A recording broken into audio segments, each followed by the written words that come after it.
Hi everyone, আজকে আমি তোমাদের সঙ্গে বাবল ক্যান্ডেল মেকিং প্রসেসটা শেয়ার করতে এসেছি। তো বাবল ক্যান্ডেল বানানো কিন্তু খুব ইজি, কিন্তু খুব ট্রিকি। এখানে দেখো, আমি তোমাদের একটা বাবল ক্যান্ডেল দেখাচ্ছি। এখানে কিন্তু ফ্রস্টিং হয়ে গেছে ক্যান্ডেলটা, দেখছো কেমন সাদা সাদা। তো আমি তোমাদের আজকে কিছু টিপস অ্যান্ড ট্রিক্স দিব যে কীভাবে তোমরা এরকম ফ্রস্টিং ফ্রি বাবল ক্যান্ডেল বানাতে পারো। তো বাবল ক্যান্ডেলটা বানানো খুব ইজি। এর জন্য মাত্র আমাদের কয়েকটা উপাদানই দরকার, যেমন ওয়্যাক্স, কালার, ফ্রেগ্রেন্স। এখানে আমি কী কী ইউজ করছি সবই দেখিয়ে দিচ্ছি, আর উইক। তো প্রথমে ওই ওয়্যাক্সটাকে গলিয়ে ওর সঙ্গে ওই ব্লু কালারটাকে মিক্স করে নেবে, দেখবে এরকম একটা দারুণ কালার চলে আসছে।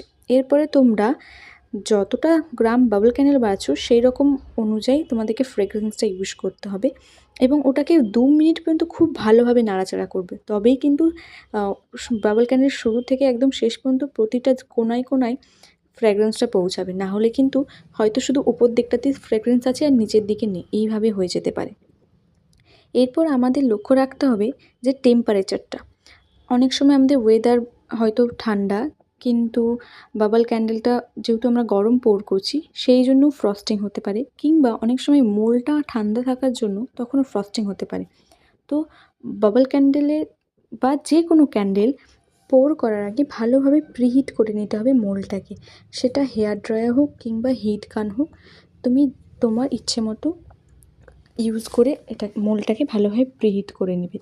তাহলে কিন্তু দেখবে এই ফ্রস্টিংয়ের সমস্যাটা আর হবে না। এই ট্রিক্সগুলো মাথায় রেখে পরের বার বাবল ক্যান্ডেলটা বানাবে, দেখবে কত সুন্দর গ্লসি এবং শাইনিং একটা এফেক্ট, এবং ফ্রেগ্রেন্স সব কিছু তোমার একদম পারফেক্ট থাকবে। আর বাবল ক্যান্ডেলটা কিন্তু শুকাতেও একটু সময় লাগে। আমারটা কিন্তু সত্যি কথা বলবো প্রায় 2.5 থেকে 3 ঘন্টা কিন্তু লেগেই গেছে আজকে। এটার ওয়েদারটা এমনই সুন্দর, এবং এই ওয়েদারগুলোতেই কিন্তু ক্যান্ডেল বানালে খুব ভালো হয়, এবং ফ্রস্টিংয়ের সমস্যাটা কিন্তু হয় না সহজে।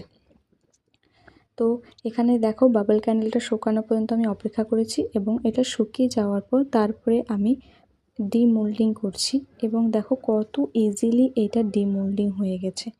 তো তোমাদের এবং তোমরা দেখতেও পাচ্ছ যে এটা ডিমোল্ডিংয়ের পর এখানে কোনো ফ্রস্টিং নেই, কোনো কিছুই নেই। তোমরা যেটা আগের প্রথম বাবল ক্যান্ডেল দেখেছো সেখানে কত সাদা সাদা প্রবলেম ফ্রস্টিং ছিল, কিন্তু এখানে কিন্তু ওসব কিছুই নেই।